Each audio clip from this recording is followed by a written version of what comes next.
الحمد لله رب العالمين والعاقبة للمتقين والصلاة والسلام على أشرف الأنبياء والمرسلين نبينا محمد وعلى آله وصحبه أجمعين وبعد. قال المؤلف رحمه الله: باب من حقق التوحيد دخل الجنة بغير حساب. وقول الله تعالى: إن إبراهيم كان أمة قانتا لله حنيفا ولم يكن من المشركين والذين هم بربهم لا يشركون. وقال تعالى: والذين هم بربهم لا يشركون.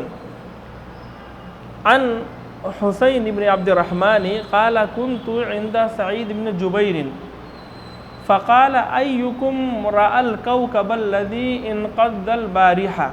فقلت: أنا. ثم قلت: أما إني لم أكن في صلاة ولكني لدغت. قال: فما صنعت؟ قلت: ارتقيت. قال: فما حملك على ذلك؟ قلت: حديث حدثناه الشعبي. قال: وما حدثكم؟ قلت: حدثنا عن بريدة بن الحصيب أنه قال: لا رقية إلا من عين أو حمة. قال: قد أحسن من انتهى إلى ما سمع. ولكن حدثنا ابن عباس رضي الله عنه عن النبي صلى الله عليه وسلم أنه قال: عرضت علي الأمم فرأيت النبي ومعه الرهط والنبي ومعه الرجل والرجلان والنبي وليس معه أحد، إذ رفع لي سواد عظيم فظننت أنهم أمتي، فقيل لي: هذا موسى وقومه، فنظرت فإذا سواد عظيم، فقيل لي: هذه أمتك ومعهم 70,000 يدخلون الجنة بغير حساب ولا عذاب. ثم نهض فدخل منزله فخاض الناس في أولئك، فقال بعضهم: فلعلهم الذين صحبوا رسول الله صلى الله عليه وسلم. وقال بعضهم: فلعلهم الذين ولدوا في الإسلام فلم يشركوا بالله شيئا.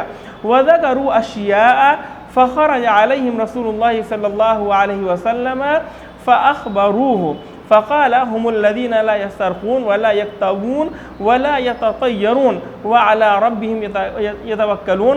فقام عكاشة بن محسن فقال: يا رسول الله، ادعو الله أن يجعلني منهم. قال: أنت منهم. ثم قام رجل آخر فقال: ادعو الله أن يجعلني منهم. فقال: سبقك بها عكاشة.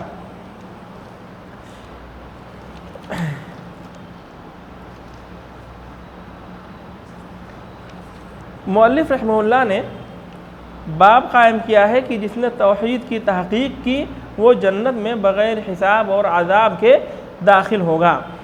اور اللہ رب العالمین کا فرمان ہے: بے شک ابراہیم علیہ السلام امت تھے، اللہ رب العالمین کے اطاعت گزار تھے، فرما بردار تھے، حنیف تھے، یکسو تھے اور وہ مشرکین میں سے نہیں تھے۔ اور اللہ رب العالمین نے ایک دوسری جگہ فرمایا: والذین هم بربهم لا یشرکون، یعنی مخلصین جو ہے اور نیک بندوں کی اللہ رب العالمین نے صفت بیان کی ہے کہ جو اپنے رب کے ساتھ کسی کو شریک نہیں ٹھہراتے ہیں۔ ان سب باتوں کی تشریح ہو گئی تھی، ان سب باتوں کی تشریح ہو گئی تھی۔ سب سے پہلے جو باب مؤلف رحمہ اللہ نے قائم کیا ہے اس باب کی تشریح ہوئی، اور تحقیق توحید یعنی توحید کی تحقیق کا کیا مطلب ہے اس کو بھی واضح کیا گیا۔ اور پھر ابراہیم علیہ السلام کے جو اوصاف اللہ رب العالمین نے اس آیت کریمہ کے اندر بیان فرمایا ہے ان اوصاف کا ذکر ہوا، اور ان اوصاف کے معنی ہمیں معلوم ہوئے کہ ان کے کیا معنی ہیں۔ مؤلف رحمہ اللہ نے اس آیت کریمہ کی تفسیر کی ہے، ایک بہت اچھی تفسیر کی ہے۔ میں مناسب سمجھتا ہوں کہ اس کو بھی بیان کیا جائے۔ جو ہے آج درس اپنا اس حدیث سے شروع ہوگا جو بھی میں نے آپ کے سامنے پڑھی ہے، لیکن تھوڑا سا ٹھہر کر ہم جو ہے مؤلف رحمہ اللہ نے جو اس آیت کریمہ کی جو ہے تفسیر کی ہے اس کو ہم بیان کرتے ہیں۔ مؤلف رحمہ اللہ نے اس آیت کریمہ کے بارے میں فرمایا: ان ابراہیم کان امہ، ابراہیم علیہ السلام امت تھے۔ اللہ رب العالمین نے ان کو امت قرار دیا۔ امت کا معنی قدوہ، امام، اور جو ہے ہاں پیشوا اور خیر کا حکم دینا، معلم خیر، معلم للخیر، بھلائی کی تعلیم دینے والا، یہ معنی ہوتا ہے امہ کا۔ تو مؤلف رحمہ اللہ کہتے ہیں کہ ابراہیم علیہ السلام امت تھے تاکہ توحید، اللہ رب العالمین نے یہ بات ابراہیم علیہ السلام کے بارے میں یہ بیان فرمائی تاکہ توحید کے راستے پر چلنے والا، توحید کے راستے پر چلنے والوں کی قلت اور کمی کو دیکھ کر کے گھبرائے نہ، وحشت نہ کرے اور اسے تنہائی نہ محسوس ہو کہ میں تو جو ہے اکیلا ہوں، میں تو اکیلا ہوں اس میدان میں، اور اسے گھبراہٹ اور پریشانی محسوس ہو۔ اسے گھبراہٹ اور پریشانی میں مبتلا نہیں ہونا چاہیے، اسے گھبراہٹ اور پریشانی میں مبتلا نہیں ہونا چاہیے، اسے تنہائی محسوس نہیں کرنی چاہیے، کیونکہ پوری دنیا کے اندر سب کے سب اگر مشرک ہیں، کافر ہیں، ایک آدمی بھی اگر موحد ہے تو وہ امت ہے۔ وہ کیا ہے؟ وہ امت ہے، وہ پیشوا ہے، وہ قدوہ ہے، وہ امام ہے، معلم للخیر ہے وہ ایک آدمی۔ تو مؤلف رحمہ اللہ نے کہا کہ اللہ رب العالمین نے ابراہیم علیہ السلام کے بارے میں امت کہا کہ ابراہیم علیہ السلام امت تھے۔ کیوں کہا؟ تاکہ توحید کے راستے پر چلنے والے، توحید کے راستے پر چلنے والوں کی قلت اور کمی کو دیکھ کر کے گھبرا نہ جائے کہ اس راستے پر بہت کم لوگ چل رہے ہیں، توحید کے ماننے والے تو بہت کم لوگ ہیں، اور اچھے عقیدے اور منہج پر چلنے والے تو ان کی تعداد کم ہے۔ جیسے آج بھی جو بدعقیدہ قسم کے لوگ ہیں، جن کے عقائد خراب ہیں اور جن کو اپنی اکثریت پر بڑا غرور اور گھمنڈ ہے، وہ ہمیں کہتے ہیں، اہل حدیثوں کو کہتے ہیں، یا جن کا منہج اور عقیدہ درست ہے ان کو کہتے ہیں کہ اگر تم درست ہو اور صحیح ہو تو تمہاری تعداد اتنی کم کیوں ہے، اتنے کم کیوں ہو؟ تو اس سے گھبرانا نہیں چاہیے۔ اس سے کیا ہے؟ گھبرانا نہیں چاہیے۔ ہر دور میں اہل حق اقلیت ہی میں رہے ہیں، ان کی کمی رہی ہے، ہر دور میں ان کی کمی ہی رہی ہے۔ ابھی انشاءاللہ تعالیٰ ابھی اس بات کی اور آگے جا کر کے وضاحت کریں گے۔ تو مؤلف رحمہ اللہ نے کہا کہ اللہ رب العالمین نے ابراہیم علیہ السلام کے بارے میں کہا کہ وہ امت تھے۔ کیوں؟ تاکہ توحید کے راستے پر چلنے والے، توحید کے راستے پر چلنے والوں کی قلت اور کمی کو دیکھ کر گھبرا نہ جائے، پریشان نہ ہو جائے اور اپنے آپ کو اکیلا اور تنہا محسوس نہ کرے۔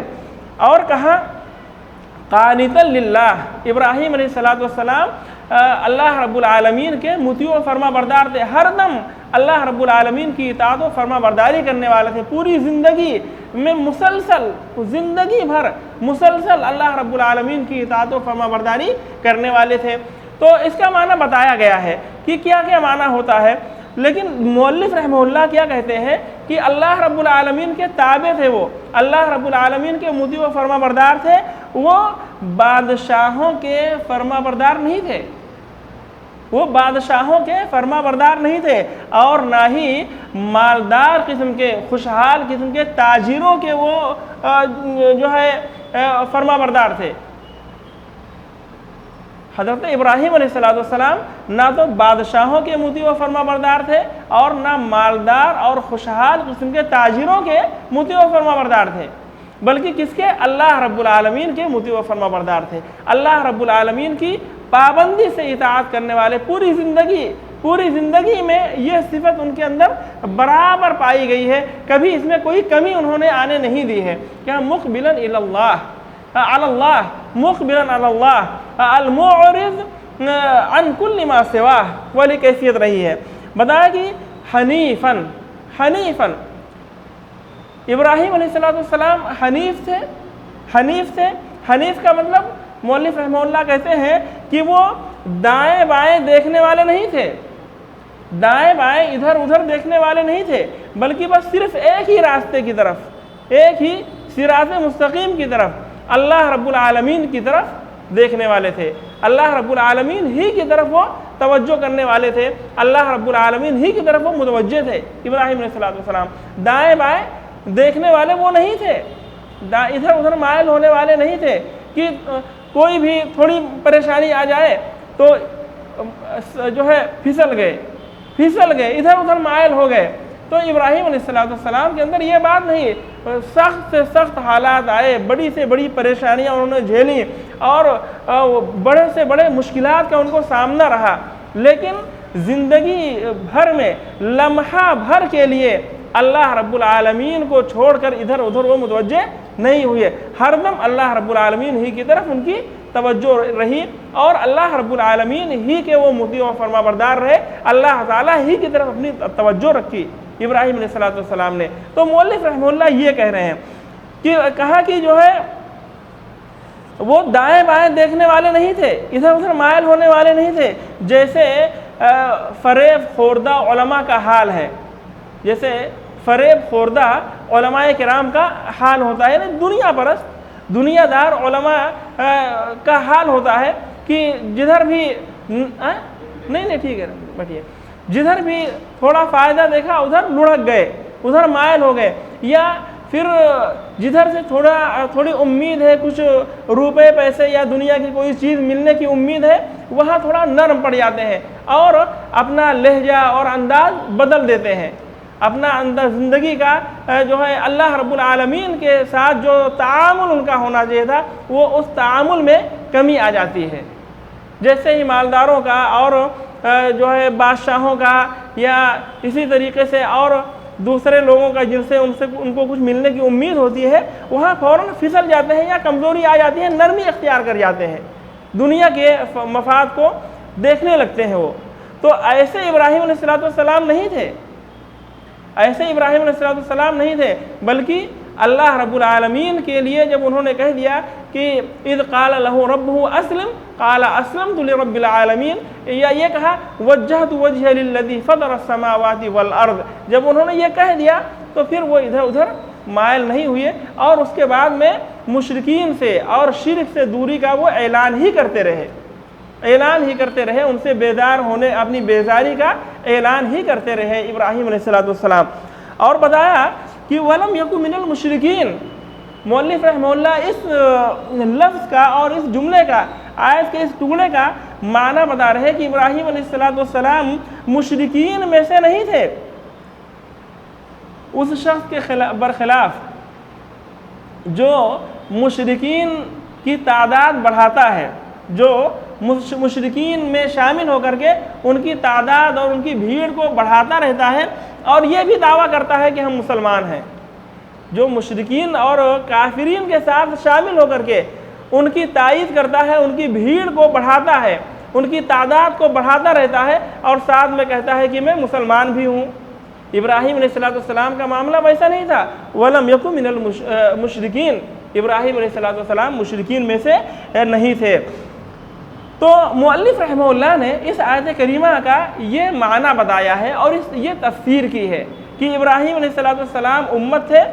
اللہ رب العالمین نے یہ بات اس لیے فرمائی تاکہ توحید کے راستے پر چلنے والا، توحید کے راستے پر چلنے والوں کی کمی اور قلت کو دیکھ کر کے پریشانی میں مبتلا نہ ہو، گھبراہٹ اور بے چینی میں مبتلا نہ ہو اور اپنے آپ کو وہ اکیلا نہ سمجھے، بلکہ اس کے اندر اطمینان ہونا چاہیے، سکون ہونا چاہیے، اور یہ بہت بڑی تسلی اور اطمینان کی چیز ہے۔ اللہ رب العالمین نے فرمایا ان کے بعد قانتا للہ، اللہ رب العالمین کے وہ مطیع و فرما بردار تھے، بادشاہوں کے مطیع و فرما بردار نہیں تھے یا مالدار قسم کے تاجرین کے وہ مطیع و فرما بردار نہیں تھے کہ خوشحال لوگ ہیں کچھ ہم کو عطا کر دیں گے، اور حنیف تھے، وہ اللہ ہر چیز سے کٹ کر کے اللہ رب العالمین کی طرف توجہ دینے والے، یعنی دائیں بائیں دیکھنے والے نہیں تھے، جیسے کہ بہت سے علماء کرام کا حال ہوتا ہے، بہت سے علماء کرام کا حال ہوتا ہے کہ دنیا کی معمولی ساز و سامان کو دیکھ کر کے وہ پھسل جاتے ہیں اور ان کے عقیدے میں اور توحید میں کمی آنے لگتی ہے۔ تو وہ اس کا لحاظ ابراہیم علیہ السلام کے ہاں اس بات کا لحاظ نہیں تھا۔ وَلَمْ يَكُنْ مِنَ الْمُشْرِكِينَ، اور ابراہیم علیہ السلام مشرکین میں سے نہیں تھے، یہ ان لوگوں کے برخلاف ہے جو لوگ جو ہے مشرکین کی تعداد تو بڑھاتے رہتے ہیں، مشرکین کی تعداد بڑھاتے ہیں، ان کی تائید کرتے رہتے ہیں اور یہ بھی کہتے ہیں کہ ہم مسلمان ہیں۔ تو مؤلف رحمہ اللہ نے یہ تفسیر کی ہے اس آیت کریمہ کی۔ اب آگے ہم آتے ہیں جو لمبی حدیث ابھی میں نے آپ لوگوں کے سامنے پڑھی ہے، اس حدیث کا پہلے ترجمہ دیکھتے ہیں۔ مؤلف رحمہ اللہ نے کہا عن حسین بن عبد الرحمن قال، حسین بن عبد الرحمن سے روایت ہے، رحمہ اللہ سے روایت ہے، کہتے ہیں کہ کنت عند سعید بن جبیر، میں سعید بن جبیر کے پاس تھا۔ دیکھتے ہیں کہ حسین بن عبد الرحمن کون ہے۔ حسین بن عبد الرحمن یہ سلمی حارثی ہیں، ابو الحذیل ہے، ابو الحذیل ان کی کنیت ہے، کوفی ہے، اور یہ ثقہ ہے۔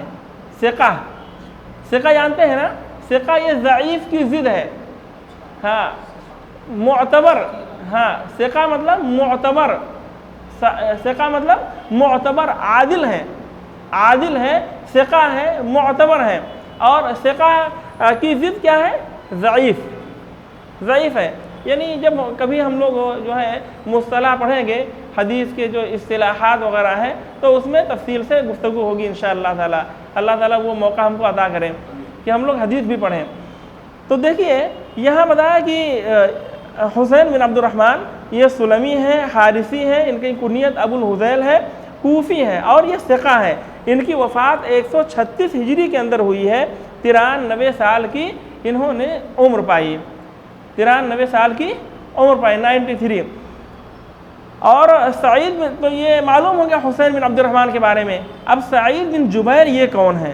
سعید بن جبیر یہ امام ہیں، فقیہ ہیں، اور حضرت عبداللہ ابن عباس رضی اللہ تعالی عنہ کے شاگردوں میں سے جلیل القدر شاگرد ہیں۔ حضرت عبداللہ ابن عباس رضی اللہ تعالی عنہ کے بہت ہی جلیل القدر شاگرد ہیں، یعنی کبار تابعین میں ان کا شمار ہوتا ہے۔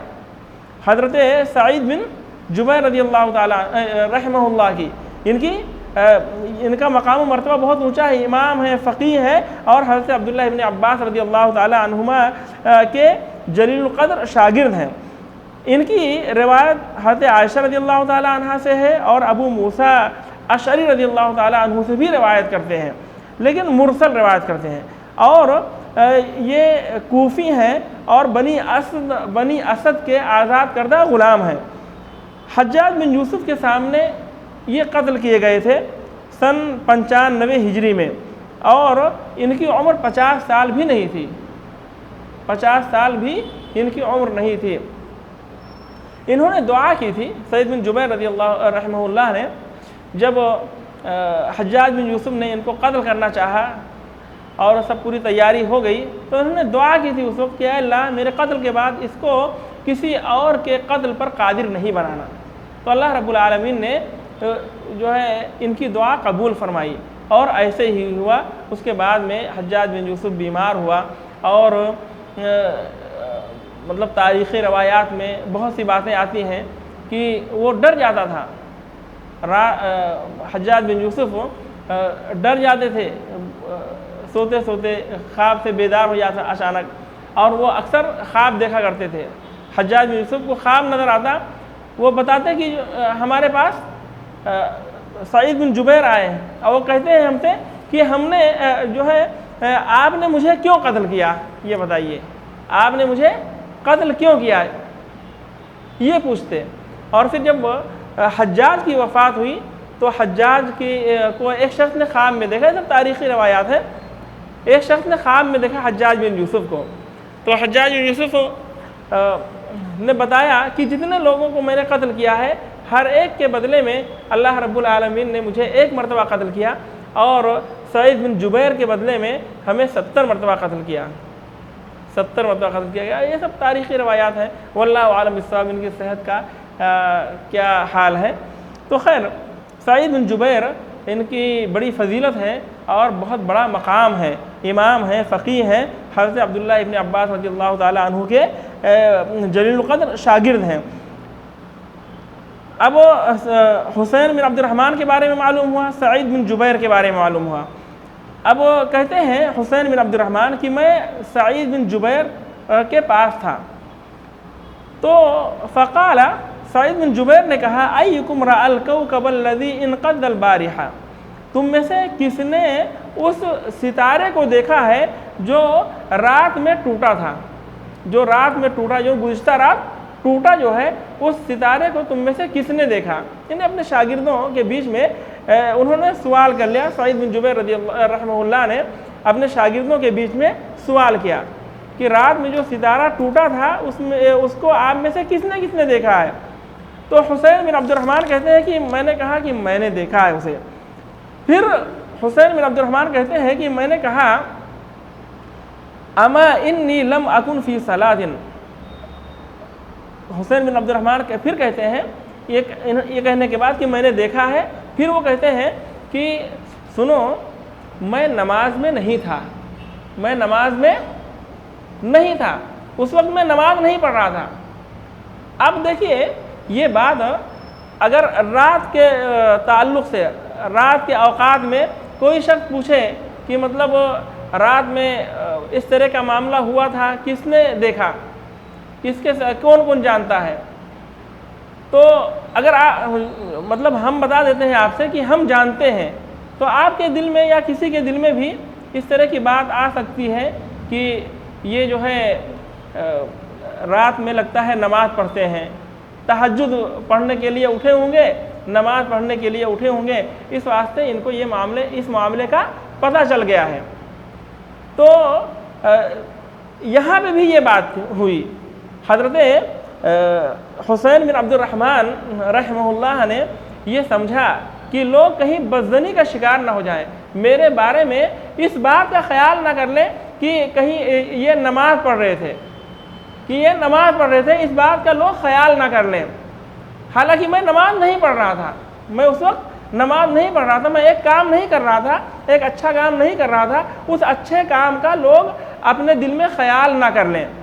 اس لیے انہوں نے کہا کہ سنو میں نماز میں نہیں تھا۔ یہ سلف صالحین کی خوبی اور ان کی فضیلت ہے کہ وہ ریاکاری سے بہت دور رہتے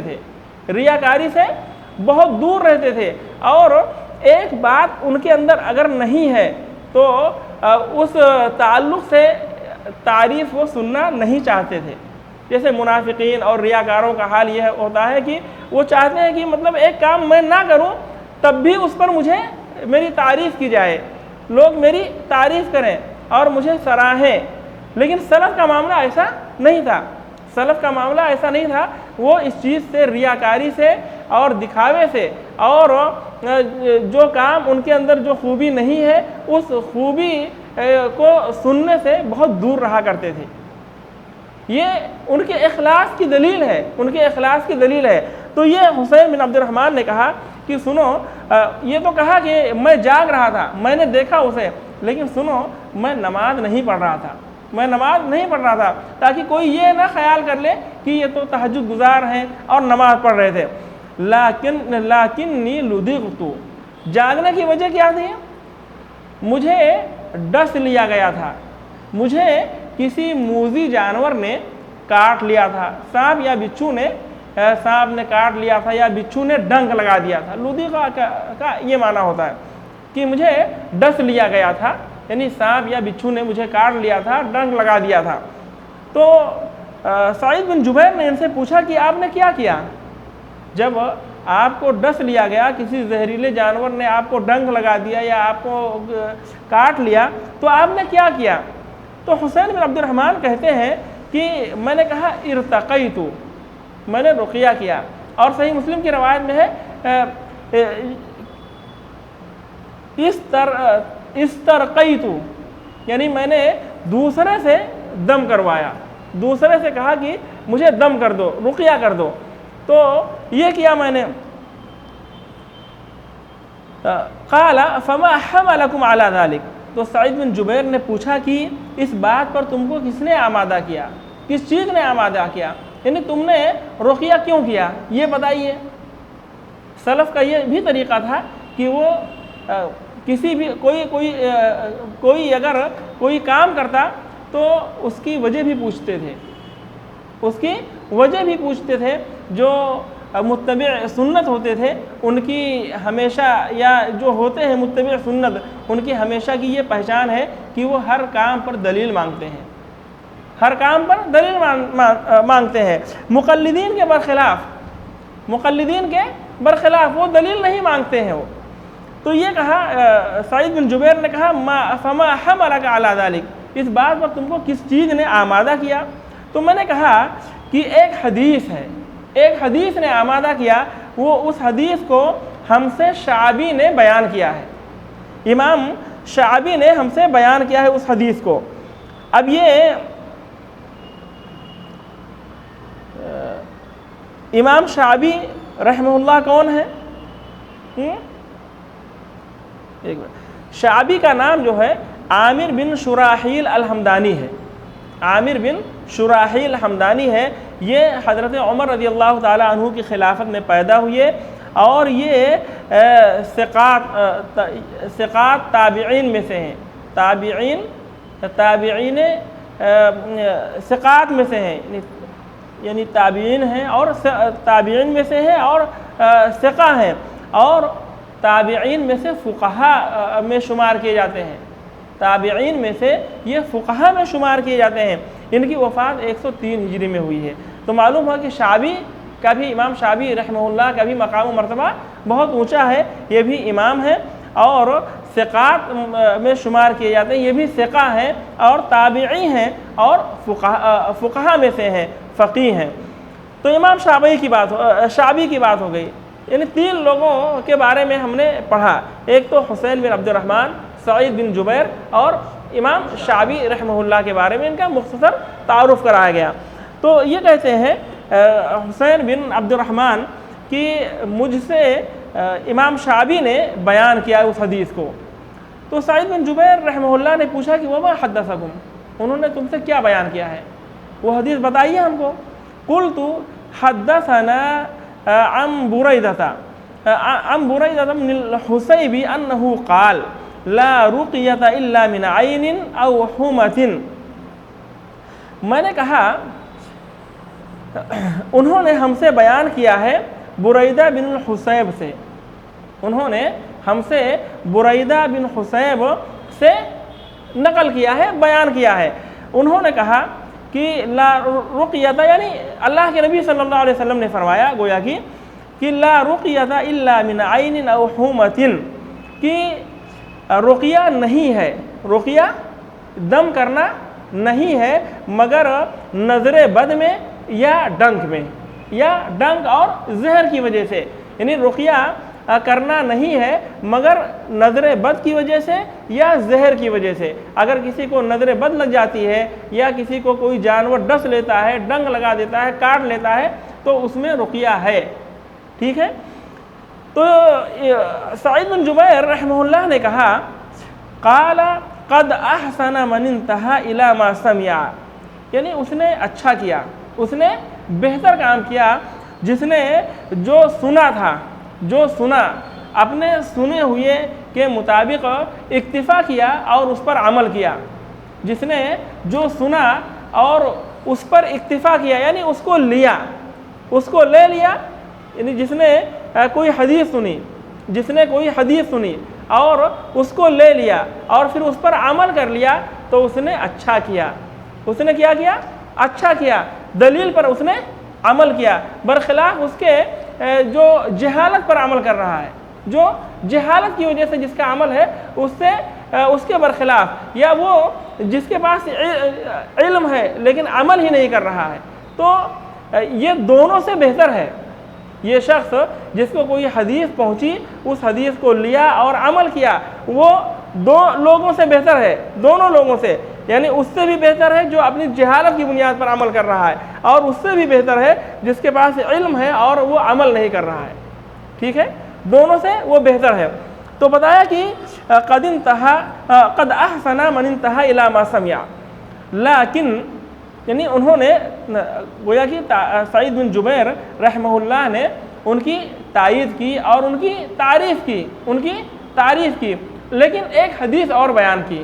انہوں نے ایک اور حدیث بیان کی اور ان کا اشارہ یہ تھا کہ تم یہ نہ کرتے تو اس سے بھی زیادہ بہتر بات تھی, اس سے بھی بہتر بات تھی. بتایا کہ ولیکن حدثنا ابن عباس عن النبی صلی اللہ علیہ وسلم انہ قال, لیکن سعید بن جبیر کہتے ہیں لیکن یعنی یہ تو بات ہے تم نے ایک حدیث سنی اس کو لیا اور عمل کر لیا، اچھا کیا تم سے، لیکن اس کے بعد بھی ایک بات ہے وہ یہ کہ ہم سے حضرت عبداللہ ابن عباس رضی اللہ تعالی عنہما نے روایت کیا ہے نبی کریم صلی اللہ علیہ وسلم سے، یعنی ہم سے عبداللہ ابن عباس رضی اللہ تعالی عنہ روایت کرتے ہیں اور عبداللہ ابن عباس رضی اللہ تعالی عنہ اللہ کے نبی صلی اللہ علیہ وسلم سے۔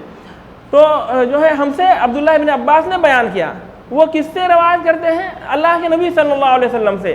اللہ کے نبی صلی اللہ علیہ وسلم نے فرمایا عرضت علی الامم، میرے اوپر امتیں پیش کی گئیں، میرے اوپر امتیں پیش کی گئیں۔ یہ کب پیش کی گئیں؟ واللہ عالم، کب پیش کی گئیں؟ اسراء اور معراج کے موقع پر ہو سکتا ہے، وہ بھی اور دوسرے مواقع پر بھی ہو سکتا ہے۔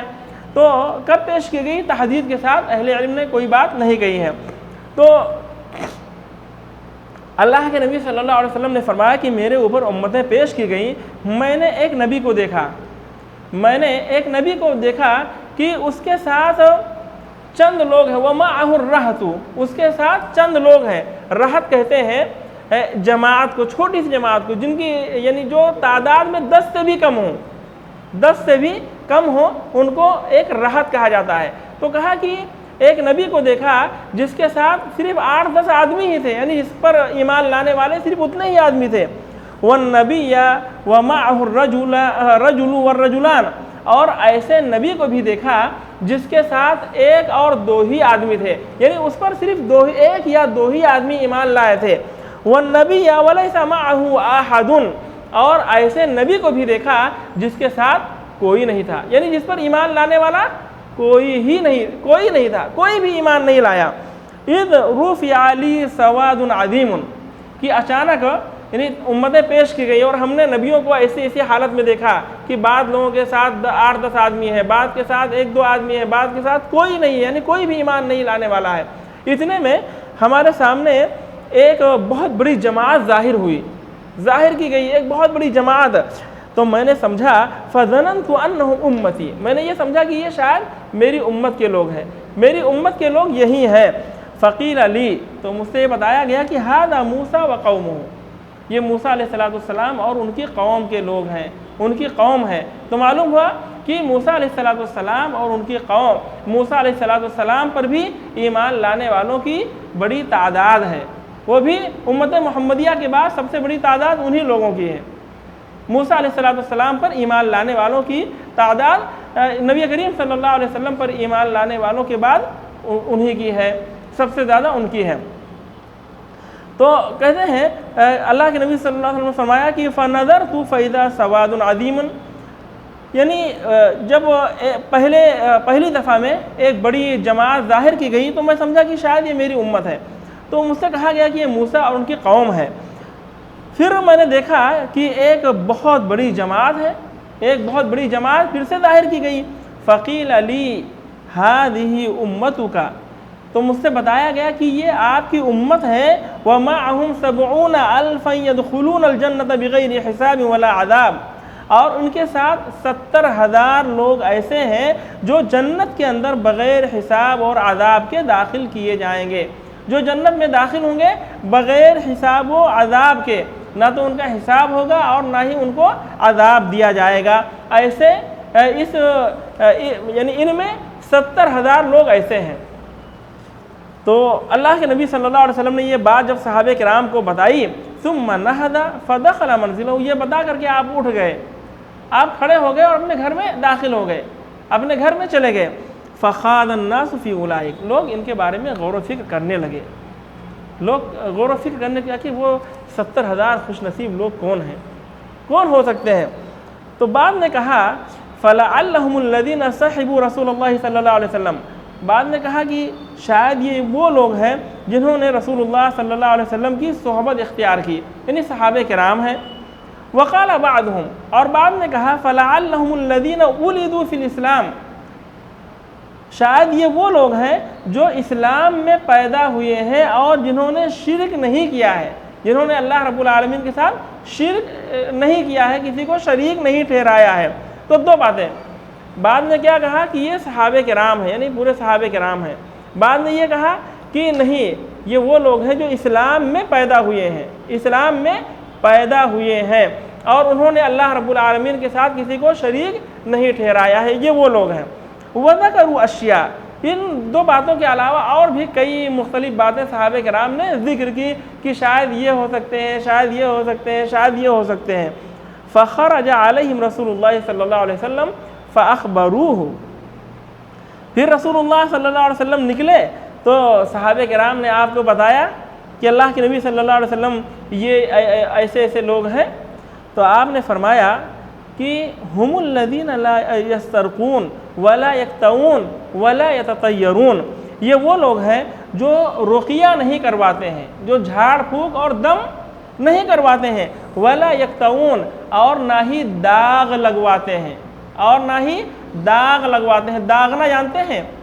زخم کا جو ایک علاج ہے، علاج کا ایک طریقہ ہے جی، جیسے کوئی زخم ہو جاتا ہے جو ٹھیک نہیں ہوتا ہے تو اس کو جو ہے یعنی ایک چیز گرم کر کے اس پہ لگا دیا جاتا ہے، لوہے کی کوئی چیز گرم کر کے وہ اب وہ کیا طریقہ ہوتا تھا، کس طریقے سے داغتے تھے، اب چونکہ اس وقت تو معروف نہیں ہے غالباً اور ہم نے دیکھا بھی نہیں ہے، تو خیر داغنا بھی ایک طریقہ علاج ہے اور اس میں بھی شفا ہے اور بہت کامیاب علاج ہے یہ بھی۔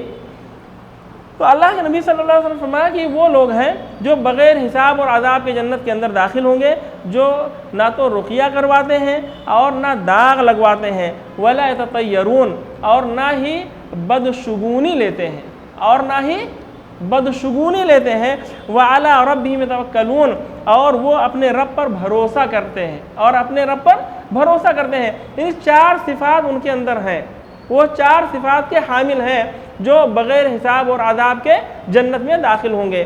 کیا؟ نہ تو رقیہ کرواتے ہیں اور نہ ہی داغ لگواتے ہیں اور نہ ہی بدفعلی لیتے ہیں، بدشگونی لیتے ہیں، اور وہ اپنے رب پر بھروسہ کرتے ہیں، بھروسہ کرتے ہیں۔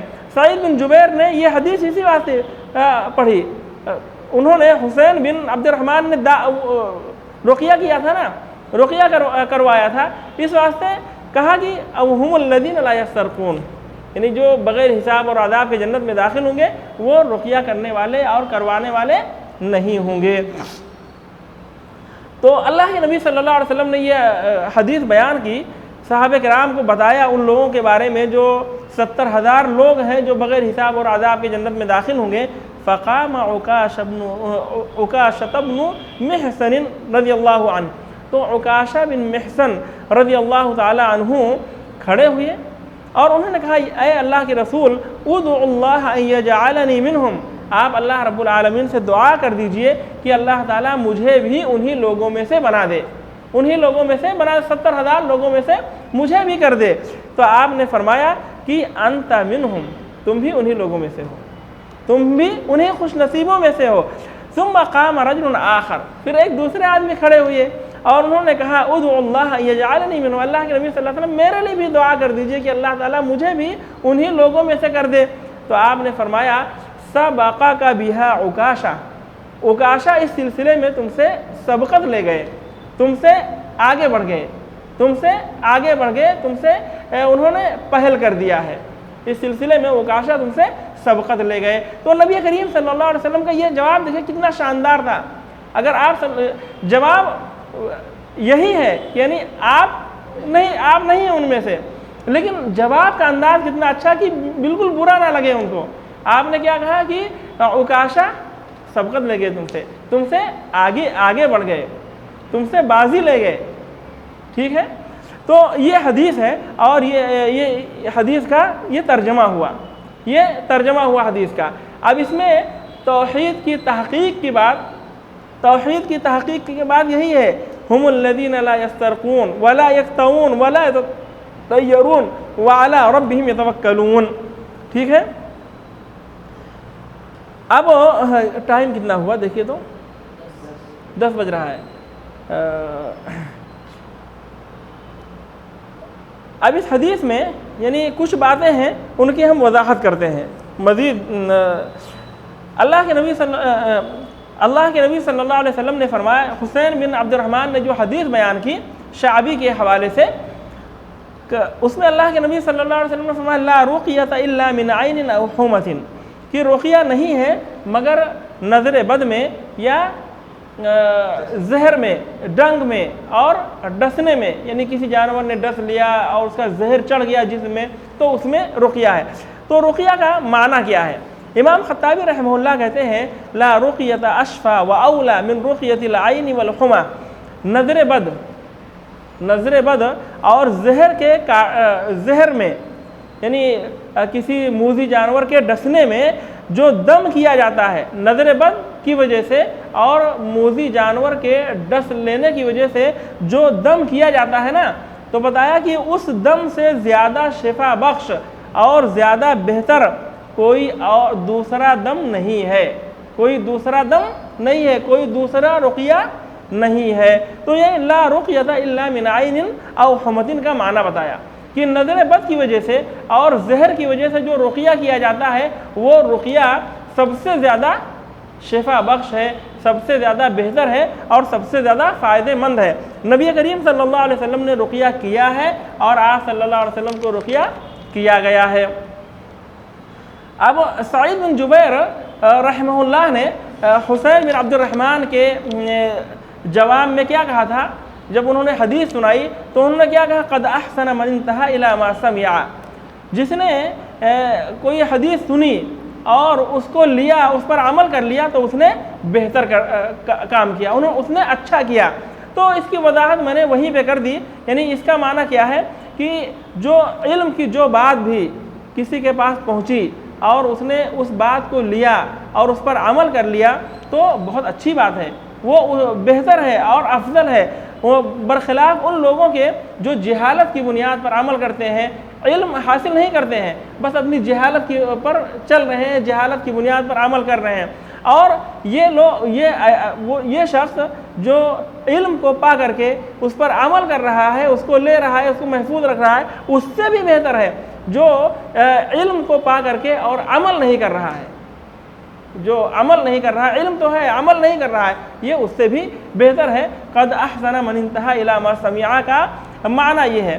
اور اس میں سلف صالحین کے علم کی فضیلت معلوم ہوتی ہے، علم کی فضیلت معلوم ہوتی ہے اور ان کا حسن ادب معلوم ہوتا ہے کہ ان کا ادب کتنا اچھا تھا، کتنی اچھی زبان استعمال کرتے تھے اور علم کا وہ کتنا زیادہ اہتمام کرتے تھے، یعنی دلیل کا اور دلیل کو معلوم کرنے کا کتنا زیادہ ان کے ہاں اہتمام تھا۔